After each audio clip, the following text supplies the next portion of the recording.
नमस्कार। डीएलएड द्वितीय वर्ष जिसे हमारा हिंदी भाषा शिक्षा प्रवीण था, जिसके अंतर्गत की हम लोग बात कर रहे हैं कि बालक है वो जब पढ़ना सीखता है तो कविता के सौंदर्य की बात हुई थी। कविता के सौंदर्य के अंतर्गत वो किन पक्षों को ध्यान में रखेगा, जैसे भाव है, अभिव्यक्ति और विचार, इन पक्षों की चर्चा हम लोग कर चुके हैं, जिसमें बालक इन चीज़ों को समझते हुए उसके भाव को ग्रहण करता है, सौंदर्य को ग्रहण करता है। अब आज हम बात करेंगे निबंध की विषय वस्तु को समझना। निबंध है ये थोड़ा जटिल होता है, ये कहें कि जो इसकी भाषा है वो क्लिष्ट होती है।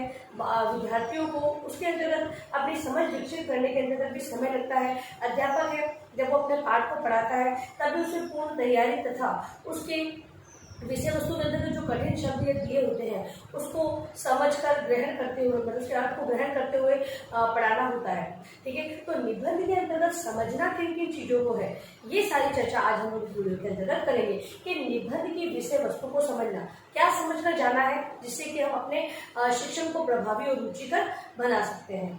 तो निबंध को समझने के लिए, निबंध को समझने के लिए, निबंध को समझने के लिए सबसे पहले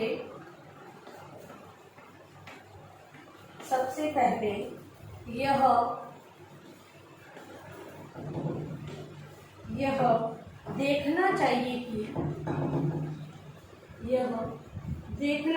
कि निबंध का प्रतिपाद्य क्या है। जैसे कि निबंध है उसका जो लिखा गया है वो क्यों लिखा गया है, क्या किस चीज को देखकर लिखा गया है, किस चीज को ध्यान। यह किसी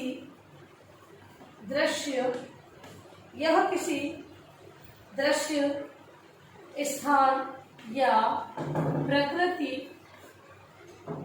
का चित्रण है अथवा व्यक्ति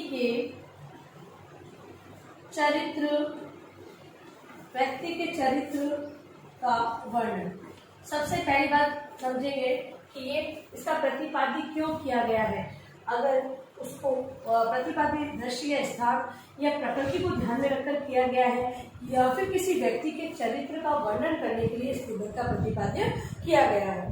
फिर है व्यक्ति किसी मनोभावों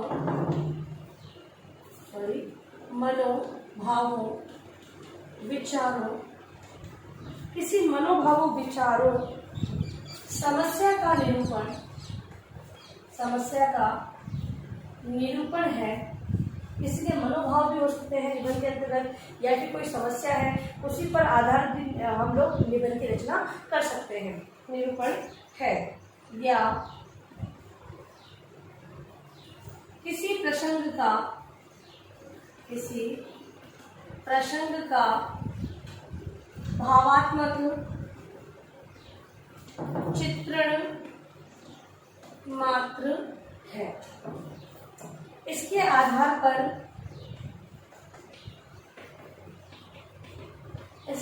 पर ही निबंध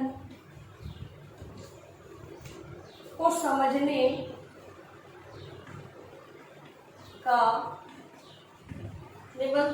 का प्रयास किया जाना चाहिए।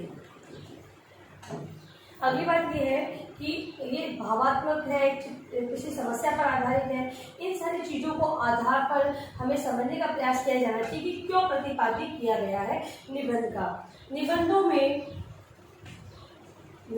में लेखक अपना मत स्थापित करता है। निबंध है उसकी रचना में लेखक है अपने मत को स्थापित करता है, उसे पुष्ट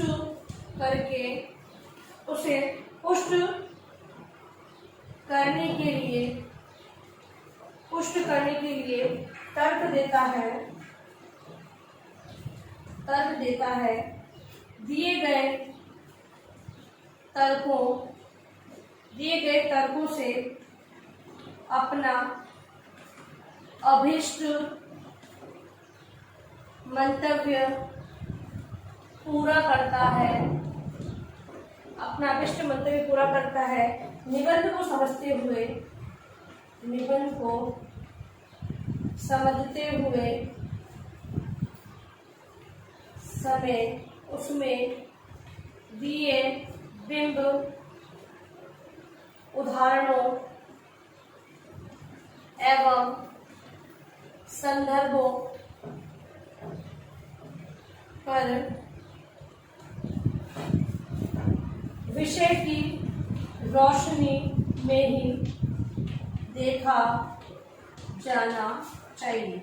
मतलब कि निबंध है उसका प्रतिपाद्य जो किया गया है उसमें दृश्य, स्थान, समस्या या किसी के मनोभावों का चित्रण या प्रसंग या भावात्मक चित्रण जो किया गया है उसको समझने का प्रयास किया जाना चाहिए। अगर जो लेखक ने इस पर अपनी कल्पना, अपने मत को जो स्थापित किया है उसे पुष्ट करते हुए, क्योंकि अगर वो अपने भावों या विचारों को व्यक्त किया है तो वहां पर उससे संबंधित उसमें तर्क भी दिए होंगे, तो उन तर्कों को समझते हुए वो अपना किस तरह का अभिष्ट पूरा करना चाहता है।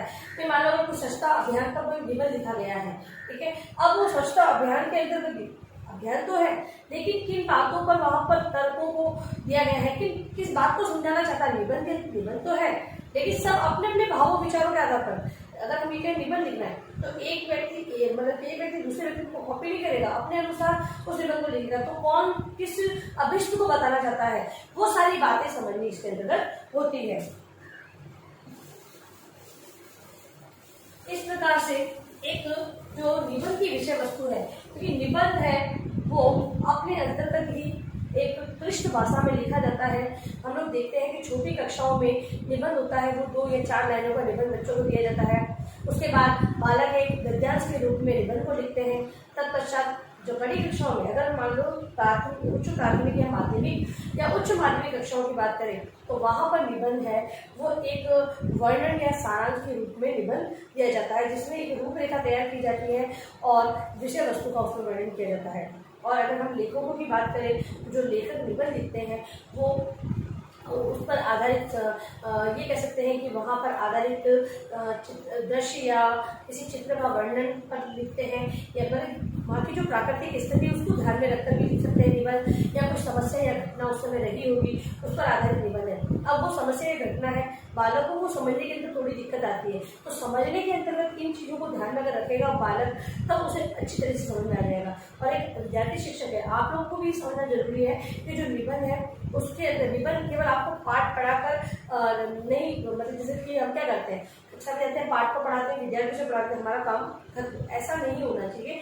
निबंध के अंदर क्या दिया गया है, पहले हम लोग देखते हैं कि आजकल तो सारांश भी लिखा होता है या मूल भाव भी उसमें दिया होता है, ठीक है। अब निबंध है तो अध्यापक को ये समझ रखनी होगी कि मुझे सबसे पहले क्या समझाना विद्यार्थियों को, जिससे कि जब मैं निबंध पढ़ाऊँ तो ये समस्या नहीं आए, ठीक है। तो पढ़ने से पहले हो सकता है कि अध्यापक ने विद्यार्थियों को कहे कि आप इस पाठ को घर पे पढ़कर आए। जब बालक उस पाठ को पढ़कर आएंगे तो विद्यार्थी है वो उसे समझने में उन्हें सरलता आएगी। कैसे, अगर वो चीज़ करने लगी तो उसे अंडरलाइन कर देंगे, फिर आकर कक्षा में पूछेंगे कि सर या मैम जो भी होंगे उनसे पूछेंगे कि ये हमें समझ में नहीं आया है। जब अध्यापक जब पढ़ाएगा तो उस चीज़ को वो क्लियर करता चला जाएगा। तो इस प्रकार से जो पढ़ने के अंतर्गत निबंध की विषय वस्तु को समझना है तो इन बातों को ध्यान में रखना बहुत ही आवश्यक है। अभी गृहकार्य प्रश्न, गृहकार्य प्रश्न है, निबंध की विषय वस्तु को किस प्रकार समझा जा सकता है। निबंध की विषय वस्तु को किस प्रकार समझा जा सकता है, आपको एक पैराग्राफ के रूप में इसका उत्तर लिख कर लाना है। और अंत में इस महामारी के दौर में कम से कम आवश्यक कार्य होने पर घर से बाहर निकले, बाहर निकलते तो 3 बातों को विशेष ध्यान रखें, मास्क लगाएं, सोशल डिस्टेंस बनाएं और हाथों को बार-बार सैनिटाइज करते हैं। सोशल डिस्टेंस सभी ध्यान रखें।